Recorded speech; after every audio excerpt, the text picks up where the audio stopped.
Que faire par rapport à l'injustice quand on a vraiment l'impression qu'on n'obtient jamais justice, jamais réparation, l'autre ne s'excuse pas, n'a pas de morale, passe toujours entre les mailles du filet et finalement même la justice des hommes est contre nous, on n'obtient pas réparation ou on n'a pas envie de se battre et de dépenser autant d'énergie pour justement réparer quelque chose alors que c'est important pour nous. C'est exactement ce qui se passe quand on a été harcelé, humilié, quand on a été dégradé par quelqu'un, quand par exemple, on a rencontré un ou une perverse narcissique.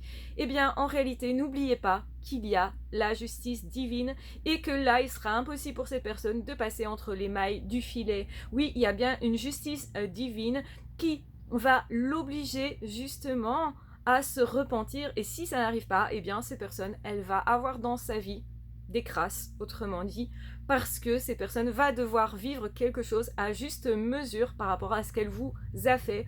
On ne peut pas blesser une belle âme, on ne peut pas, effectivement, c'est une loi de l'univers.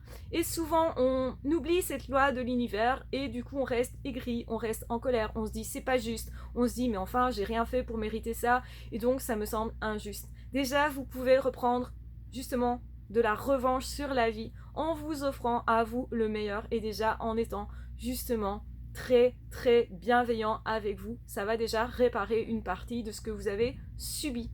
Mais ensuite, n'oubliez pas qu'effectivement, vous ne serez pas forcément aux premières loges pour voir que cette personne, elle a à vivre des choses incroyablement difficiles en réalité, mais il est possible aussi que vous constatiez, parfois après des années, souvent ça prend du temps, que cette personne, effectivement, est confrontée à des choses extrêmement compliquées, peut-être au niveau de sa santé, physique ou mentale, ou que cette personne, effectivement, elle perd ses relations, qu'elle perd surtout aussi ses apparences. Ce sont souvent des personnes qui sont extrêmement dans les apparences, qui vont faire beaucoup de tort et de mal à l'autre, et qui croient que la vie, c'est ça, c'est être célèbre, c'est être brillant ou le sembler.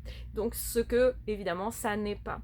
La vie, c'est se remettre en question, c'est savoir avoir cette compétence et la développer, de travailler sur soi. C'est effectivement parfois regretter certaines choses qu'on a faites et tirer leçon de ce qu'on a fait qui n'était pas forcément génial.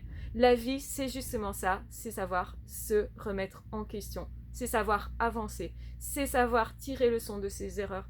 Ce n'est pas ne pas faire d'erreurs. Je vous embrasse bien fort, je vous aime très fort, prenez bien soin de vous.